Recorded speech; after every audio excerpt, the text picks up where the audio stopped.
Hello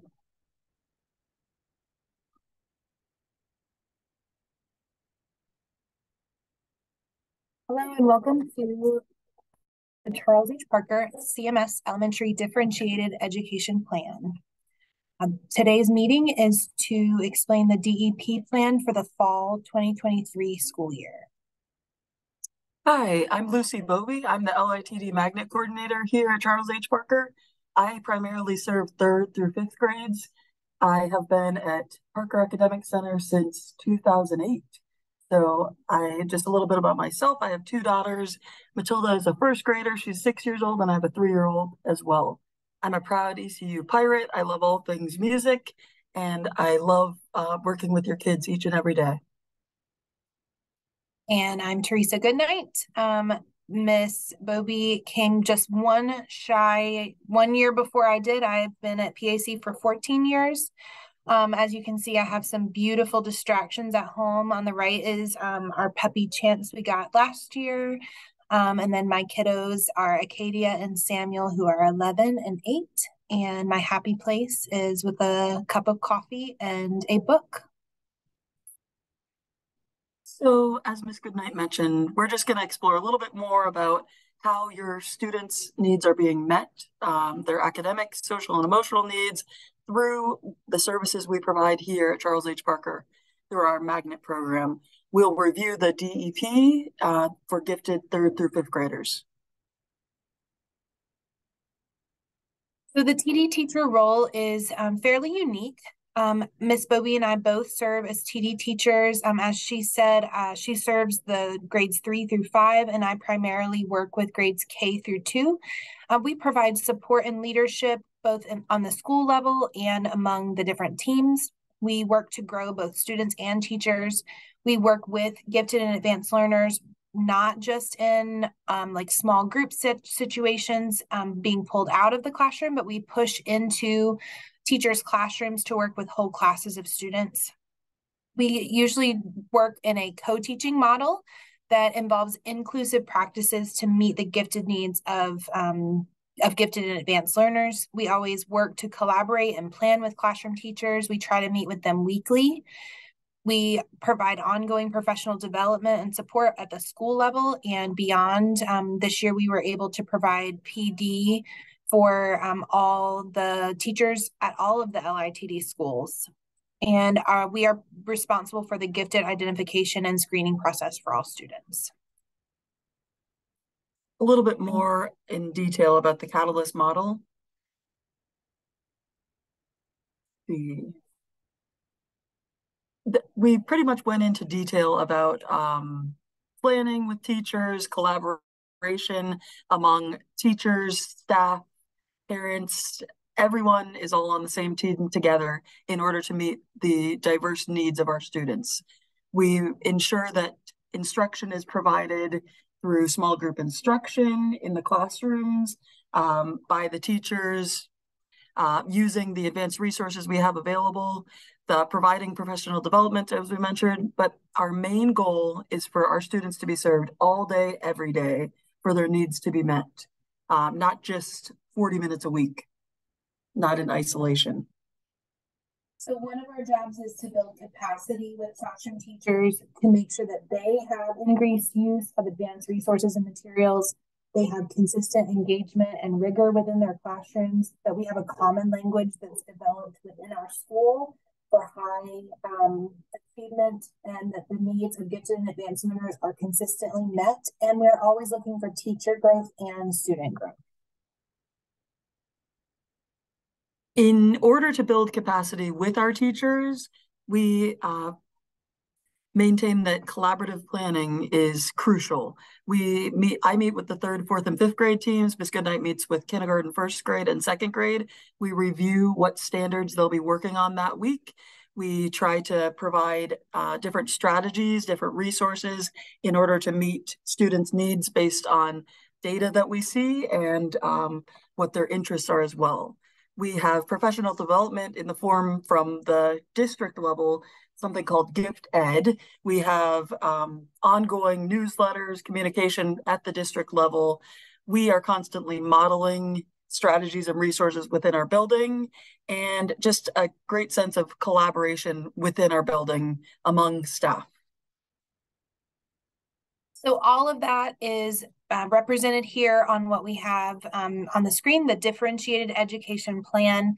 These plans are created collaboratively between the TD teachers and the classroom teachers. This one document shows all that we just described, how we are meeting the academic, intellectual, and social emotional needs of our gifted learners. Each student who is gifted certified in grades 2 through 5 has a DEP. Some students in kindergarten and first grade have something called an IDEP, an individualized differentiated plan, because the DEP is created for a whole grade level to show what opportunities there are for the whole grade level. And individual students who are certified prior to that second grade year have an individualized plan, because most of our students are not certified at that time. This meeting is informing you of what is available to your students.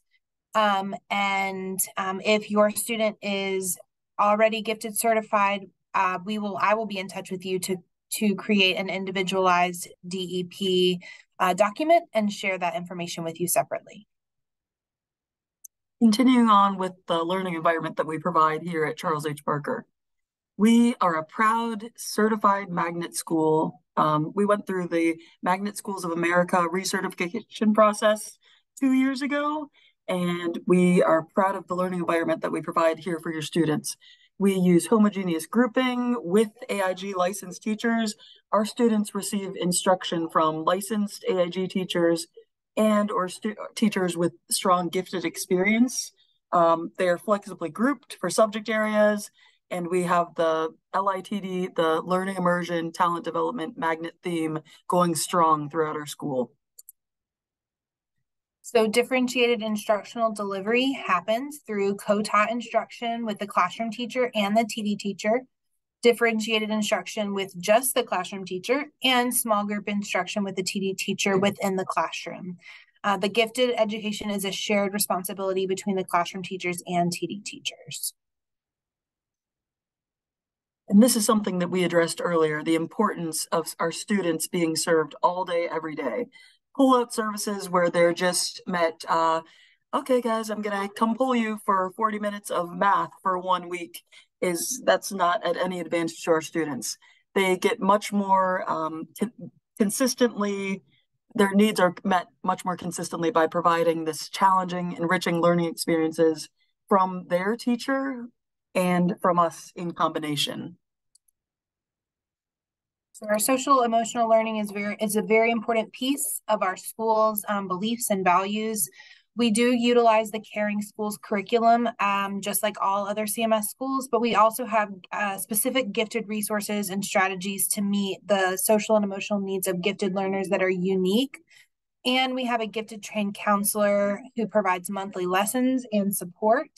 And she is a valuable support to all of our students throughout the building, and is available for collaboration as teachers need assistance, as parents need help with certain issues. So she's always a resource for us.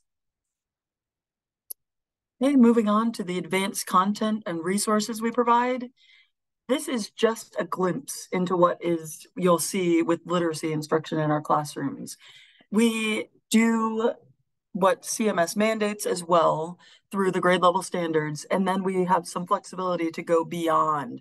We go into junior great books to explore stories. We use Jacob's Ladder to go strong into nonfiction texts, into different genres. We are able to use a wide variety of resources available to us exclusively because we're an LIDD school, and we provide ongoing professional development to our teachers so they're trained. For math, we use a variety of resources as well. Not as many whole books are being used. We do a lot more of pulling needed resources as they're needed to fill certain topic holes. But some of the programs that we do use are on the left here, we have Math Olympiad. that is available to fourth and fifth graders. We use something called hands-on equations, which is in the middle, which is just the beginnings of algebra that's shown in a visual way. And things like the primary grade challenge math, which focuses on problem solving. We utilize projects that use problem-based learning. There's Marcy Cook resources. We are always pulling from the CMS Advanced Studies Alignment document, which was created in collaboration with other TD teachers throughout the district, and things like challenge math. Some other resources in order to enrich our students, we use Breakout EDU. We have the common visual language of thinking maps throughout the building, and that is cross-curricular as well. We have Stories with Holes, and this, again, is just a glimpse. We have many other resources available to us, but these are some of the main ones we use consistently. In addition, I think the one of the biggest strengths of our school is not just having books to use from a shelf, but knowing how to use these advanced instructional strategies. We use things like PADEA seminars, tiered tasks, which start with a challenge and then become more challenging with the support of scaffolding. We use choice boards, integrated projects, novel studies. We're seeing a great deal an increase with using depth and complexity frames. So talking about a topic and incorporating more depth and complexity to the conversation. Project and problem-based learning, playlist and pathways, where you continue through a sequence of activities that are engaging and enriching. Thematic units, where you study a theme such as change and see how it relates to topics as you learn. We are an AVID school, so we have some strategies and themes throughout all of our subject areas that use these AVID strategies. So just so you can see some of these in action, we've got a PADEA seminar going on down there, which is student-led. So students are given questions, and then they're using evidence from the text to support their opinions, their thoughts and ideas, and then they're actually in academic discourse there discussing specific text. We've got The Human Body Comes Alive. We have up there students exploring history by making it come to life with a poetry jam. Students talking about relevant issues in our world hunger, social justice. So this is all of the fun stuff that the kids remember, just bringing our instruction to life. We also have a great deal of enrichment and co-curricular opportunities. Here on the left, you'll see the enrichment and leadership opportunities at PAC. Ms. Bobby and I's favorite enrichment electives. Students serve in PAC TV daily. We've seen our safety patrols starting up, where they're leading our school, our fifth graders leading our school. We see them in carpool, in the hallways, helping students. Students are participating in Math Olympiad, as we said, in fourth and fifth grade. This year, we hope to get the student council back up and running. Our student ambassadors are fantastic tour guides and representing our school really well when we have visitors in the building, helping lead them on tours, welcoming them to the building. It's been a fantastic opportunity for our school to show all the good things that are happening. And as always, we have our National Elementary Honor Society, where students are invited to participate. On the district level, we participate in Mathapalooza for third graders, which is a math problem solving competition. And we have students that are invited to participate in Spectrum of the Arts. Some other co-curricular clubs we offer here, we have Odyssey of the Mind. We have Chess Club that meets at different times. We have soccer this year we're offering. It's been really popular with kids. We have Science Olympiad, Girls on the Run, Run With Me, which is a boys running club. Art Club, we're really excited about that. We've got Battle of the Books coming up for fourth and fifth grades. There'll be information coming home soon. Chorus, we have a new music teacher who's really excited about exploring your students' passions there. And the spelling bee is coming up as well. So a lot of opportunities for kids to find out what they're passionate about and just run with it. So at the end of the year, you will get something called a TD performance review in your child's end of year last quarter report card. And it will give you information about how your student has performed in each of these four categories in math and in language arts. If your student is only certified in math, they will only be rated on these math standards or areas of performance. If they're only certified in reading, they would only be rated in that reading column there. But it's just a final reflection on how they have performed as a gifted student in their gifted classrooms. We really appreciate you taking the time to view this. If you have any questions whatsoever, there's a spot on the Google form. If you could please complete that Google form, it's super quick, just to let us know you were able to watch this. If you have any further questions, feel free to shoot me an email. I'm Lucy Bobie, and Miss Goodnight's email there is at the bottom as well. We look forward to talking with you soon. Thank you so much.